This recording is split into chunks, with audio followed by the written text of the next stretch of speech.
إن الحمد لله نحمده ونستعينه ونستغفره ونستهديه ونعوذ بالله من شرور أنفسنا ومن سيئات أعمالنا. من يهده الله فلا مضل له ومن يضلل فلا هادي له، وأشهد أن لا إله إلا الله وحده لا شريك له، وأشهد أن محمدا عبده ورسوله. يا أيها الذين آمنوا اتقوا الله حق تقاته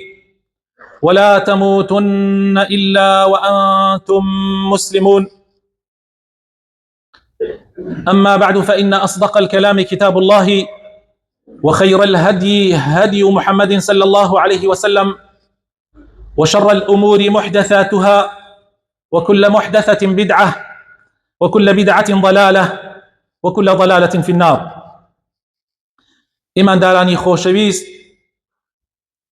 خوشكو برابر رزكانم، سلامي خواله همولا يكتان بي داوا أكين لخواي پروردگار بو خاطر ناو جوانكاني خوي، بو خاطر اسم عظمي خوي الرحم بهمولا يكمان بكا. يا ربي خواي ليت أفارينا وبو خاطر ناو جوانكاني خود باراني رحمة من بو بباريني. يا ربي زيو زاري أمولاتمان بيويستي بباران خواي بأميد من مكة وباراني رحمة من بو بباريني يا رب العالمين. يا ربي خوايا دەست بەرز کەنەوە برا ئەزیزەکانم بەم شێوەیە ئەمە سنەتی پێغەمبەرە صلی الله عليه وسلم. پێغەمبەری خوا بۆ دوعای باران ئاوای کردووە، داوا ئەکەین خوای پەروەردگار بۆ خاتر ناوە جوانەکانی خۆی، بۆ خاتر ئیسمی عەظەمی خۆی، یا مغیث یا الله داوات لێ ئەکەین بارانی ڕەحمەتمان بۆ ببارێنی، بارانێک کە زەویزارمان تێرکە. یا ربی خوایە ڕەحممان پێ بکەی، یا ربی دەغڵ و بدانی وڵاتمان پێویستی بە بارانە و خوایە بێئومێدمان نەکەی یا رب العالمین. باراني رحمت بي خوايا يا رب العالمين. خۆشەویستەکانم، لەو تاری ئەمڕۆیە باسی ڕەوشتێکی تری گرنگەکەین کە پێویستە هەموو خوشک و برایەک تایانە هەبێ، ئەویش الجدیەتە. الجدیە واتە گرنگی دانی تەواو بە کاروبارەکانی خۆت و هەوڵدان بۆ ئەوەی کاروبارەکانی خۆت بە چاکترین و جوانترین شێوە ئەنجام بدەیت. لە منتقەی سلێمانی و ئەوانە هەر ئەم وشەیە باوە، کاتێ شتێک گاڵتە نەبێ ئەڵێ بە جددیتە، یعنی معنای جدیت دژی گاڵتەیە، دژی گاڵتە و گەپ و یاریکردنە. جدیت زۆر زۆر پێویستە و ئەخلاق و ڕەوشتێکی زۆر گرنگە بۆ ئینسانی مسلمان. خوای پەروەردگار لە چەندین ئاەتە ئاماژە بما أكا لوانا سورة أعراف آياتي 145 خوي تعالى درباري بيغمر موسى كخوي تعالى توراتي في أداو فيا مكاني خوي في أداب أوي راي بقيني بقومكي أفرمي وكتبنا له في الألواح من كل شيء موعظة وتفصيلا لكل شيء. خوي تعالى أفرمي لو ألواحانيا ئامۆژگاری هەموو شتێکی بە نرخ و گرنگمان پێدا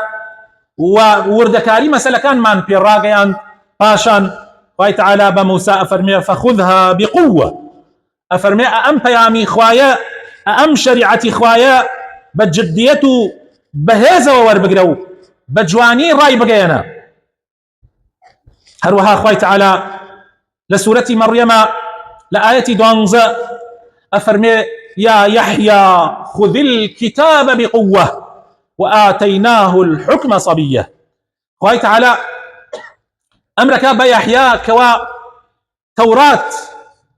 كبيام يكبو خوي تعالى بيشا بو موسى عليه السلام ناردوي بلان بيغمركاني دواي خوشي أبي كاري بيبكن حتى سردني بيغمريكي تربو يا خوي تعالى بيغمر يحياش أفرمي يا يحيى خذ الكتاب بقوة، أم كتابة بهيز وقوته وربقرة بجدية الرأي بقينا. وخوي تعالى جبه في غمري خومان أفرمي صلى الله عليه وسلم بقرآن أفرمي إنه لقول فصل وما هو بالهزل. أأميك بتو جان مانا بتو بوتو ناردو مانا أي محمد صلى الله عليه وسلم فيام يكشتكان يكلا أكاتوا قالتيت يانية بۆیە پێغەمبەرانی خوا هەموو شتەکانیان ڕاست بووە و زۆر جددی بوون، زۆر زۆر خەمخۆری پەیامەکانی خۆیان بوون لە هەموو کەس زیاتر شەویانە دا بەدەم ڕۆژەوە ڕۆژیانە دا بەدەم شەوەوە قراریان نەمابوو و ئەوانەیش کە شوێنی پێغەمبەرەکان کەوتون بە هەمان شێوە خۆشەویستەکان خوای تەعالە لەسەر زمانی نوح عليه السلام أفرمي لسورة نوح أفرمي إني دعوت قومي ليلا ونهارا أفرمي من بانقوازي قوم كم كرد بشو بالروج نك روجي دو سي تشوار صالي دوان سيان تشوار نك أولا فلبث فيهم 1000 سنة إلا 50 عاما نوح عليه السلام دعوة قوم كي كرد بانقوازي قوم كي كرد ولا نايو أنا ما يوا 1000 صال كم 50 صال يعني نوسطو 50 صال ام پیغمبر بانگوازی کرد بولای خوا بولای دینەکەی خوا جیل لە دوای جیل بێ ئومێد نەئەبوو کەمترین خەڵکیش ئیمانی پێ ئێهێنا قەت بێ ئومێد نەئەبوو نەئەبوت مادام خەڵک شوێنم ناکەوێ ئیتر یەئس بێنێ و واز بێنێ وازی نەئێنا بەردەوام بوو ئەیوت لەم قەومە بێ ئومێد بوایە ئەیوت بەشکو لەنەوەکەیان قەومێکی تر بەهاتایان قەومێکی تر بێن باش ببن و ئیمان بێنن نەوە لە دوای نەوە چاوەڕوانیان کرد بۆیە خۆشەویستەکانم جدیت زۆر پێویستە بۆ ئینسانی مسلمان هەروەها پێغەمبەری خۆشەویستمان صلی الله عليه وسلم لە چەندین حەدیثە ئاماژەی پێەکە لەوانە پێغەمبەر فەرمێ المؤمن القوي خير وأحب إلى الله من المؤمن الضعيف وفي كل خير أفرمي إيمان داري بهيز ليلة ما بس أونية بازوكاني بهيز بي عضلاتي بهيز بي خو بوش أتواني بوش استفادة اللي بكي بو بس هدف لا حديثة كيف يغمر أونية إيمان داري اشتكان بجدي وربقري وبهيز ووري بقري وقالتنك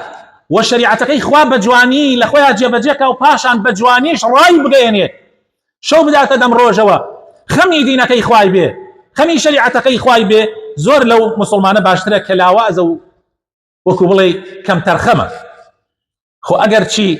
هر کسی بس مسلمانیش بێ خۆی بۆ خۆی شتێکی چاکە پێغەمبەر فەرمێ صلی الله عليه وسلم في كل خير بەڵام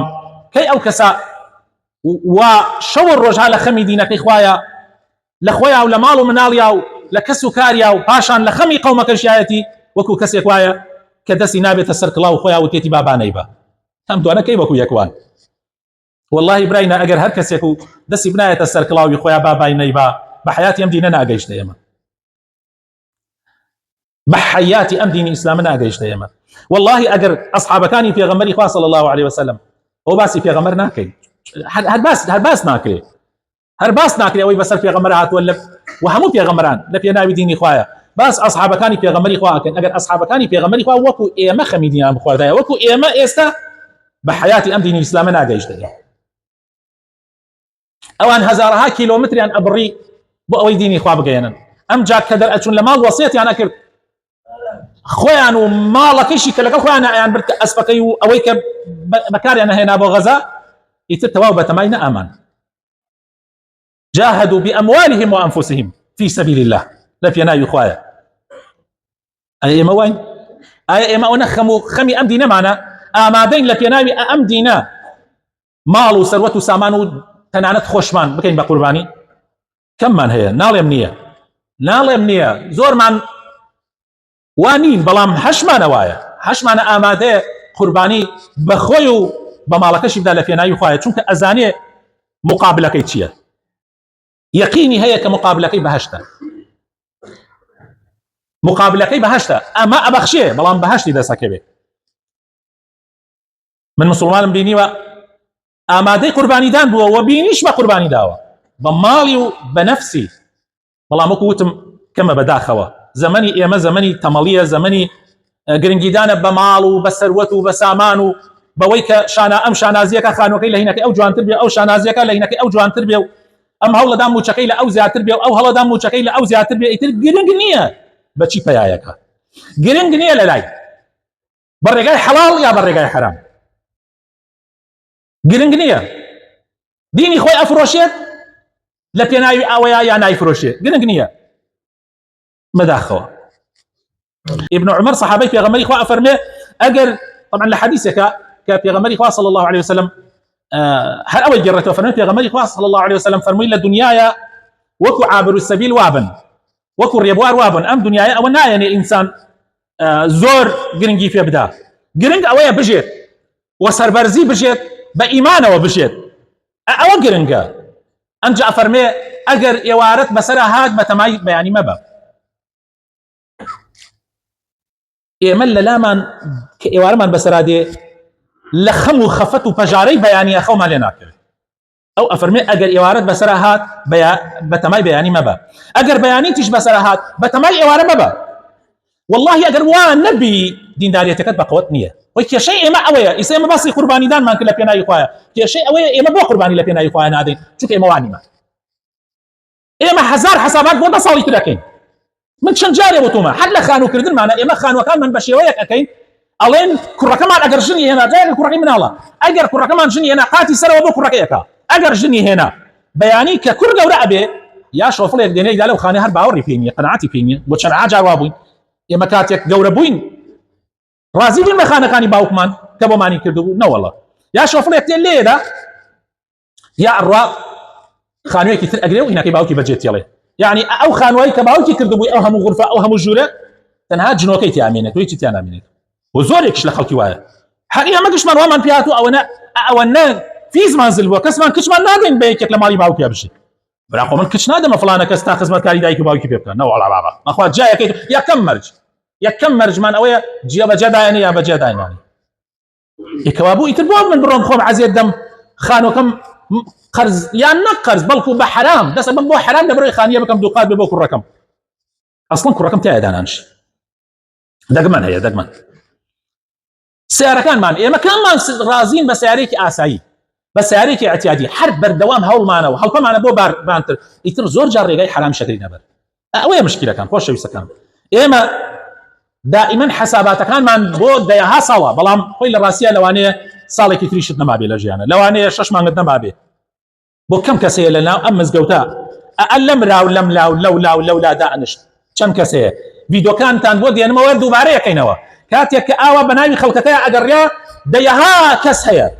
فڵان ئەی والله خوا عافی بکە فڵانەکە ئەو فڵانە کەسە خوا عافی بکە هەمووی بە وەکو ئێوە بەتەمای ڕۆژگارێک بوو وەکو من بەتەمای دەیەها ساڵتر بوو بەڵام ئێستا لای خوای تعالی لە کتوپڕێکا جەڵتە دایلی لە کتوپڕێکا لە شوێنێکە وەفاتی کردەوە. بۆیە پێغەمبەری خوا فەرمێ صلی الله عليه وسلم دائما تا لاشت ساغا بەشی ئەوە کۆکەرەوە بۆ قیامەت بۆ کاتی نەخۆشیەکەت لەوە چێ لە کاتی نەخۆشیە پێت نەکری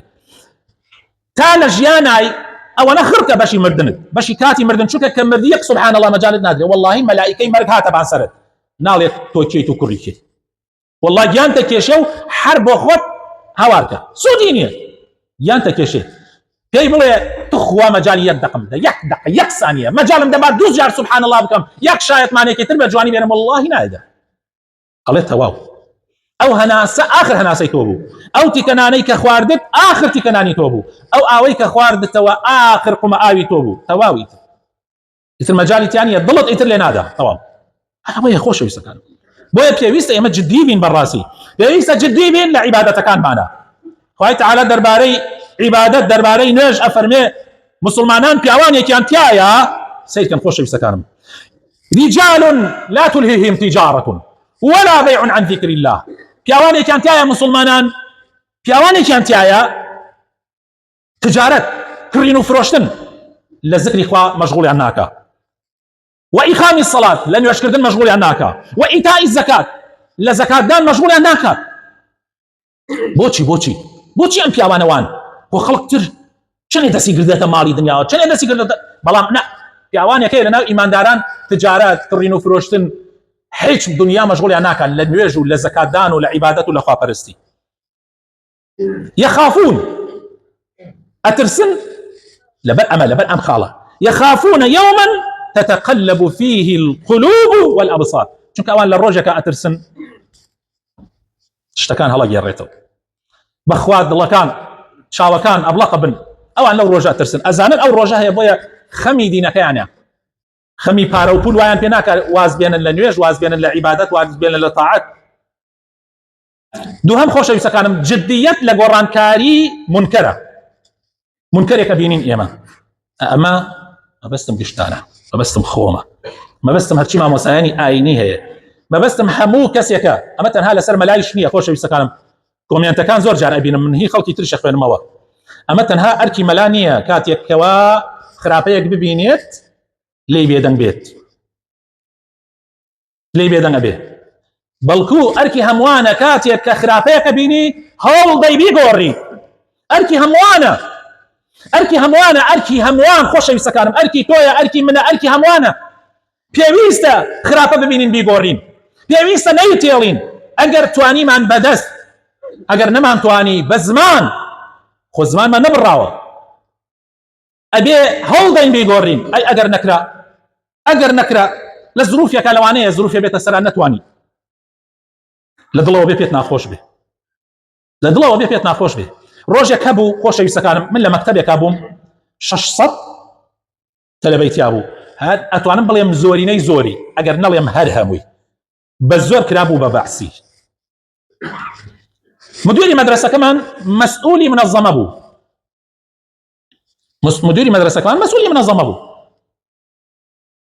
نەتەتوانی زۆر شت بوو نەتەتوانی بەدەست بیگۆڕی حتى تەنانەت نەتەتوانی بەدەمیش جاری وا هەبوو بەڵام خۆ نابێت تۆ تەسلیمی ببی وتی بێ بۆ بەعسی یەکسەر ببیتە بەعسی نابێت لە دڵۆ پێت ناخۆش نەبێت نابێ بەرامبەری نەوەستیتەوە بە دڵ هەر مەجاڵێکیش هەبوو بیکەی بەدەم ئەگەر مەجاڵیش هەبوو بیکەی بەدەست بەرامبەری دوژمن یا بەرامبەری بەو کەسانەی کە خراپە ئەکەن خۆ مەرج نییە جاری وایە برایەکی خۆتە خراپاک جاری وایە لە ماڵەکەی خۆتە خراپاکرێ جاری وایە لە وڵاتەی کە ئێمە چەندین ساڵە دڵمان پێخۆش ومت کوردستان لە پێناوی کوردستانە دڵمان پێی خۆش و خەڵکیشی سە خەڵکی ئەم لا ئەو لایوانەی وایە دەنگی دۆڵ لە دوورە خۆشە ئەوە لە پێناوی ئەمە خۆیانە دەنەکوشت بەڵام کاتێک کە زانەکەونە ناو ماڵێک پڕ لە گەندەڵی پڕ لە خراپە پێویستە هەمومان هەوڵی گۆڕانکاری بدەین هاي لناو سفينەیەکە پێغەمبەر فەرمێ صلی الله علیه و سلم سفینەیەکی دووقات ئێمە هاین لەبان ئەوانە لە خوار کۆمەڵێکی تر ئەوانەی خوار هەموو جارێک بۆ ئاو دەرکردن دێنە بان لە بەحرەکە دەرەکەن بۆ دەستنوێژ شتەکانیان دەرەکەن و ئەیبەنە خوارەوە یەک دوانێکی گەندەڵیان ئەمە لەم قسە تێبگەن ئەڵێن کاکە ئێمە بۆ هەموو جاری عەزیەت بخۆین و بە پلەکانە و بچینە سەر و ئاو نا وەڵا هەر لە شوێن خۆمانەوە تەمەڵم حەزەکەن دنیایشە دەستکەوێ کونێکەکەین ئاوەکە تێتە بان و تەواو ئەوانەی هان لەگەڵ ئەوانە لە قاتی خوارەوە و ئەوانەی سەریشەوە ئەبێ بڵێن ئێمە عیلاقەمان چییە ئەبێ بڵێن ئەم کوونەکە ئێمە عیلاقەمان چییە ئەبێ وا بڵێن ئیسە ئێمە واڵێ پێغەمبەر فەرمێ صلی الله علیه و سلم ئەگەر یەڵاتان کونی بکەن ئەو نەکبەتانە ئەو تەمەڵانە ئەو گەندەڵ خوازانە ئەوەی کە ئەیانەیە بە خوێنی ئەم ملەتە بژێن ئەگەر ڕازی ببن کون بکەن هەمووتان بەیەکەوە خردێن دوایی کەس لۆمەنەکە ئاخر خوایە من چیم کرد بەڵێ تۆ بێدەنگ بووی تۆ پەنجەت بۆی کردە نایە ڕازی بووی تۆ لە هەموو شتێکە ڕازیت کە ڕازی بووی بیخۆ سێم جدیەت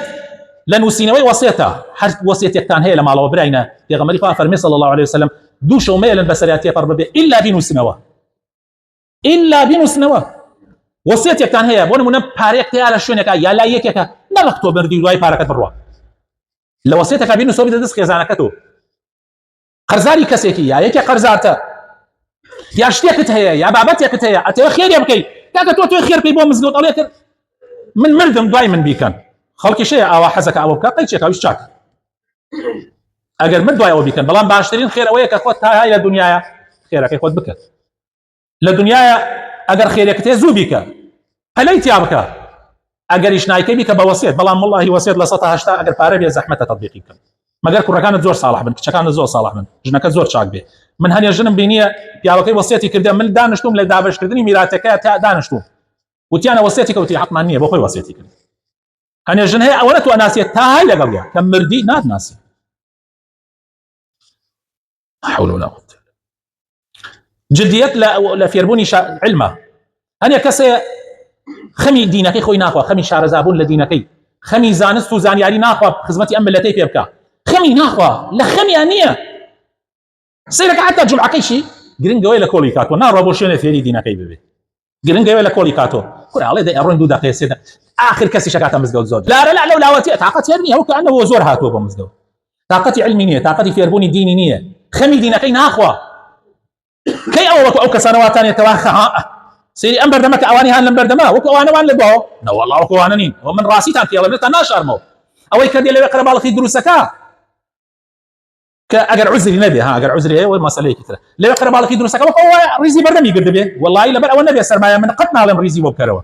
أما يا بردم أما جدية توش خاو وتاردسي فيك الأم جادي في غمري قاص الله عليه وسلم فرمي أركسي زو بير لساعات يا كمي بيانيه بي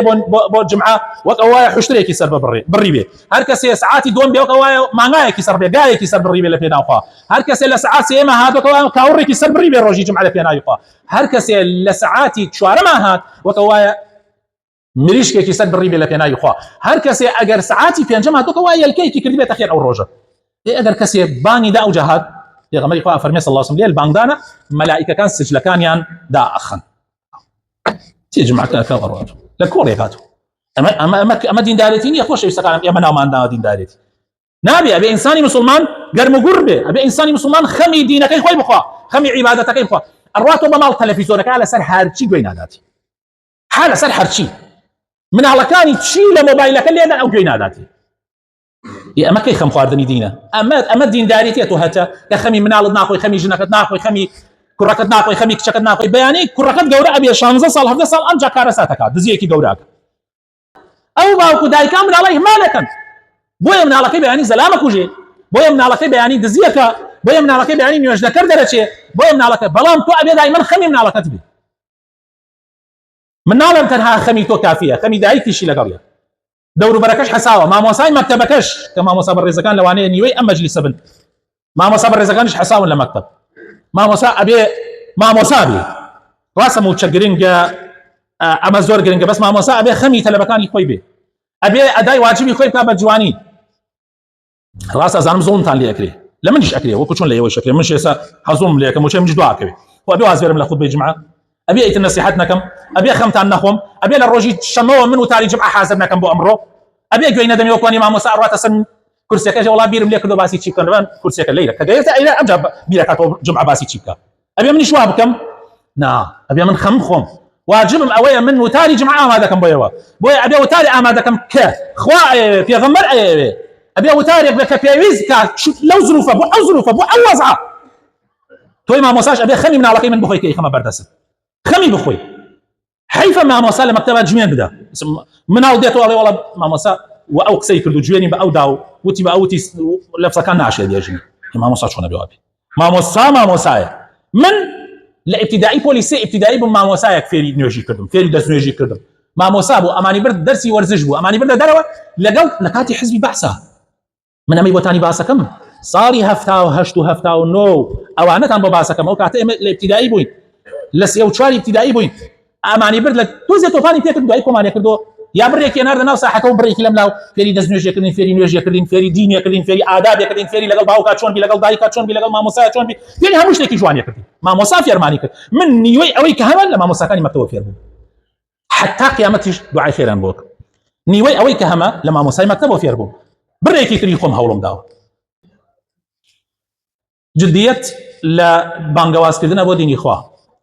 خوش بسكانم ديني اسلام تنها ديني ما موسى اينينيه تنها ديني زاناي اينينيه تنهاي اوانانيه وبانغدان تنهاي نوانانيه ودرس قران دنوا تنهاي اوانانيه ديني اسلام ملكي قشت معنا ملكي دانا معنا ملكي بيرجنيك او بيروبياويك هي قشتيتي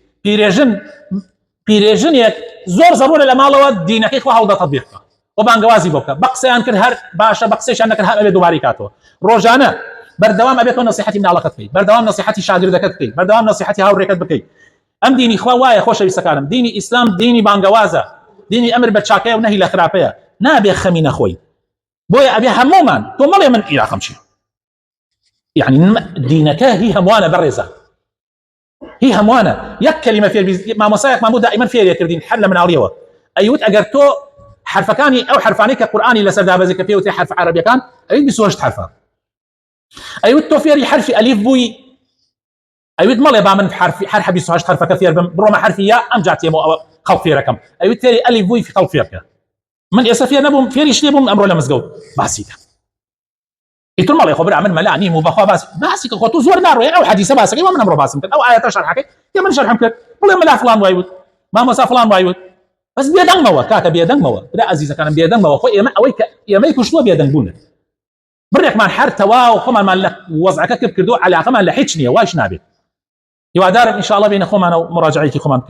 داوكرم لخوای پروردگار بخاطر ناوجوانەکانی خۆ ڕەحمان پێ بکە هیدایەتمان بدە دامەزرامان بکە لەسەر دینداریت لەسەر ئیسلامەتی یا ربی خوایە یا ربی خوایە ئێمە لاریمان زۆر تایە خوایە بۆ خاطر ناوجوانەکانی خۆت ڕاستمان بکەیتەوە یا ربی بمانتە لەسەر ئەو ڕێگایی کە خۆت پێت خۆشە کە پێغەمبەرەکەت لەسەری بووە یا ربی خوایە شیفای نەخۆشەکانمان بدەی ڕەحم بە مردوەکانمان بکەی دامەزرامان بکەی یا رب العالمین یا ربی هیدایەتی گەنجەکانمان بدەی یا الله یا ربی هیدایەتی گەنجەکانمان بدەی ڕەحم بە ماڵ و مناڵمان بکەی ڕەحم بە خێزانەکانمان بکەی یا ربی خوایە بۆ خاطر ناوجوانەکانی خۆت بۆ خاطر ئیسمی عەظەمی خۆت خوایە کوردستان لە بەڵاو موسیبەت بە دوور بگری یار بەدەستانی هەردەم کەسانی چاک و دادپەروەر و ڕێک و پێک بن یا ربی کەسی گەندەڵ و خراپەکار لە ناومانە نەیەڵی یا ربی خوایە کەسی گەندەڵکار و خراپەکار لە دەسڵاتە نەیەڵی یا ربی خوایە بۆ خاطر ناوجوانەکانی خۆت خوایە بۆ خاطر ناوجوانەکانی خۆت لە بەڵاو موسیبەتی ئەم دەوروبەرە